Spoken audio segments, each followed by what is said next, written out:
अस्सलाम वालेकुम दोस्तों। पाकिस्तान क्रिकेट बोर्ड ने कुछ पॉलिसीज बनाई हैं पाकिस्तान क्रिकेट को आगे ले जाने के लिए। ये ठीक है या गलत, इस पर हम बात कर सकते हैं और वक्त भी बताएगा। और एक दो खास पॉइंट जिसका आप इंतजार कर रहे थे कि यूनुस खान या कोई और farmer cricketer Pakistan cricket board में किस ओहदे पर आ रहा है, ये आप सब जान रहे थे कि जुमे और हफ्ते को पता चलना था। आज हफ्ते का दिन खत्म हो गया। इस बात का हतमी जो ऐलान है वो मंडे को होगा। सो अभी एक दिन बाकी है, फिर मंडे वाले दिन भी मीटिंग्स होनी है पीसीबी के आला ओहदेदारान से, कुछ फॉर्मर क्रिकेटर की, और उसके बाद जाके ऑफिशियल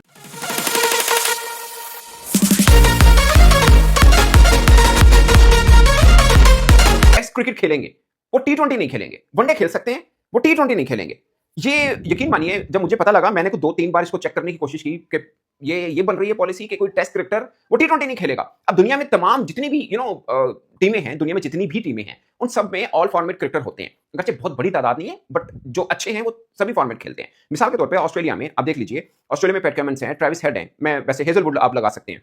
अब अदरवाइज वो स्टार्क भी थे, रिटायर हुए फॉर्मेट से। Same is the case in India, मतलब विराट कोहली, रोहित शर्मा, अभी भी आप बात कर लें बुमराह की, ईशान किशन देख लें, बाकी भी मतलब हैं जो खेलते हैं, तीनों फॉर्मेट की क्रिकेट खेलते हैं। इवन बांग्लादेश में नहीं राना आप देख लीजिए, लिटन दास देख लें, और भी कई नाम होंगे। सभी सभी टीमों में होते हैं, सभी टीमों में होते हैं ऑल फॉर्मेट क्रिकेटर। मिसाल के तौर पे पाकिस्तान टीम में भी आप देख लें, आपको कह सकते हैं कि कारकर्दगी ऊपर हुई या नीचे हुई, मगर शाहीन शाह अफरीदी, नसीम शाह, बाबर आजम, ये वो हैं जो तीनों फॉर्मेट की क्रिकेट खेल रहे हैं। और बाकी ऑन द होल टीम खेलती है जैसा वही होता है, और बहुत सी और चीजें होती हैं जिससे आपकी परफॉर्मेंस आती है। सो ये चीज मुझे समझ नहीं आ रही कि इसके पीछे क्या एक प्लान होगा कि टेस्ट क्रिकेट खेलने वाला टी20 नहीं खेलेगा, वनडे खेल सकता है। सो कैटेगराइज थोड़ा डिफरेंट कर रहे हैं, वो बात तो ठीक है कि मेजॉरिटी ऑफ क्रिकेटर्स को जो सिर्फ टी20 से इंटरेस्ट रखते हैं उनको टी20 तक रखें, टेस्ट में ना रखें। जो कुछ टेस्ट के क्रिकेटर हैं उनको आप टी20 में जाहिर नहीं फेंक सकते, वो वहां तक ठीक है। मगर ये कंडीशन बनना कि टेस्ट वाला टी20 नहीं खेलेगा, ये मैं नहीं समझ पाया कि क्या। और दूसरी एक और खास प्लानिंग जो बन रही है, बल्कि जिस दिन नेशनल टी20 कप का फाइनल हुआ था उस दिन जीएम डोमेस्टिक प्रेजेंटेशन में एक आए थे ड्यूरिंग द मैच, और उन्होंने ये बात की थी कि अब हम डेटाबेस के ऊपर सिलेक्शन करने लगे हैं। और आज भी जो चीज सामने आई कि डेटा के ऊपर टीम खिलाड़ियों की सिलेक्शन होगी,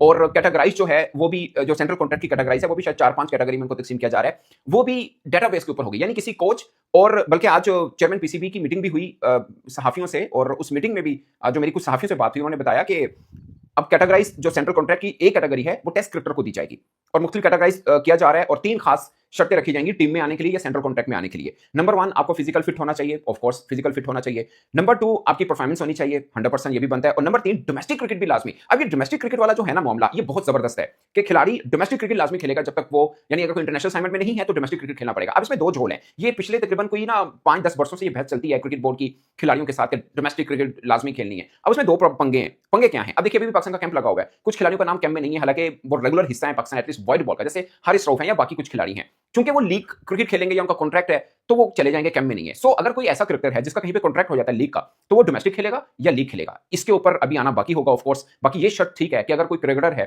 वो टीम के साथ नहीं है और वो डोमेस्टिक भी नहीं खेल रहा। अमूमन ये कामरान अकमल ने एक बार बात रेस की थी कि जैसे ही पीएसएल खत्म हुआ तो नेशनल क्रिकेट अकादमी का जो मेडिकल डिपार्टमेंट है वहां पर खिलाड़ियों की मतलब अनफिट होने की चीजें आ गई कि मैं भी फिट नहीं हूं, मैं भी फिट नहीं हूं, क्योंकि डोमेस्टिक खेलनी पड़नी है। सो ये बहुत गलत बात है जो हमारे यहाँ क्रिकेट में होती होगी, जिसके ऊपर बहुत ज्यादा चर्चा होता भी है। सो ये एक कंडीशन बहुत जबरदस्त है कि डोमेस्टिक क्रिकेट खेलना जरूरी है, बट इसकी इंप्लीमेंटेशन कितनी हो सकती है, क्योंकि यहाँ पर ना होते हैं जो कोचेस हैं ना, उनका खास कोई कोई क्रिकेटर होता है उसको छूट मिल जाती है। जैसे ये कैंप अभी 49 क्रिकेटर्स का लगा है, उसमें कुछ क्रिकेटर ऐसे हैं जिनका नाम इसलिए नहीं है क्योंकि उनको लीग खेलनी है, और कुछ क्रिकेटर ऐसे हैं जो लीग खेल रहे हैं बावजूद उसका उनका कैंप के अंदर नाम है। सो क्या उनको लीग से उठाकर बुलाएंगे? सो ये कुछ है, मुझे लगता है ये जो फार्मूला है ना फिर सब पे होना चाहिए, सबके ऊपर होना चाहिए। वो फिर कोई हो, वो बाबर हो, शहीन हो, हारिस हो, शदाब हो, कोई भी हो, फिर सबके ऊपर इक्वली अप्लाई हो तो ये चीजें होती हैं। इस तरह की कोशिश बहुत से क्रिकेट बोर्ड ने की है और बड़े सख्ती से करने की कोशिश भी की। शुरू में नजर भी आती है, बाद में फिर चीजें ना थोड़ी इजी गो हो जाती हैं। सो वो देखना कि वो कैसे हो सकता है। दूसरा सबसे खास पॉइंट कि खिलाड़ियों की सिलेक्शन इधर इन सेंट्रल कॉन्ट्रैक्ट और टीम, ये डाटा के ऊपर होगी, यानी किसी कोच या खिलाड़ी या फॉर्मर क्रिकेटर के हाथ में नहीं होगा कि इस खिलाड़ी को लेना, इसको नहीं लेना। ये डाटाबेस होगी। ये मुझे इस चीज की ना थोड़ा सा हुआ कि सिर्फ डाटा के ऊपर, of course data does matter, but सिर्फ डाटा के ऊपर रखकर करना शायद कोई ज्यादा फ्रूटफुल रिजल्ट इस तरह से नहीं होंगे। बात प्लेयर ऐसे होते हैं जो अंडर कंडीशन, मिसाल के तौर पे टफ पिच के ऊपर रन किए हैं, उन्होंने 50 की है, वो पार्टी पिच के 100 से कहीं बेहतर होगी।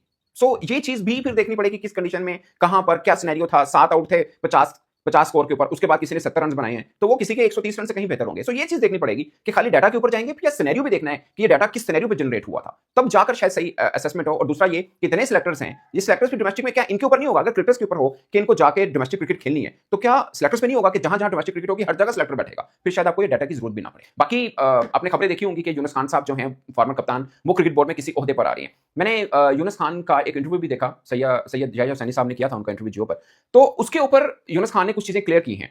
एक चीज़ जो उन्होंने बोला कि मेरे बारे में जो कहा जाता है, यानी यूनुस खान के बारे में जो कहा जाता है कि वो बहुत सख्त हैं, फ्लेक्सिबिलिटी नहीं दिखाते। उन्होंने बोला कि मैंने बहुत जगहों पे दिखाई, मैं 3-4 बार कप्तान था, हटा, तो और इससे ज़्यादा उनका मतलब ये है कि मैं कप्तान से हटाकर फिर मुझे कप्तान बनाएँगे, मैं तब भी एक्सेप्ट कर लिया। यानी मैंने इसको दिल में नहीं रखा या ईगो पे नहीं आया। तो अगर वहाँ पे फ्लेक्सिबिलिटी मैं दिखा रहा हूँ, तो मैं इधर भी मतलब दिखा सकता हूँ, लेकिन उन्होंने फिर ये कहा कि जो सही है, वो सही रहेगा, जो गलत है, वो गलत है। इसके ऊपर अब क्या मैं लचक दिखा सकता हूँ? ये यूनुस खान ने कहा।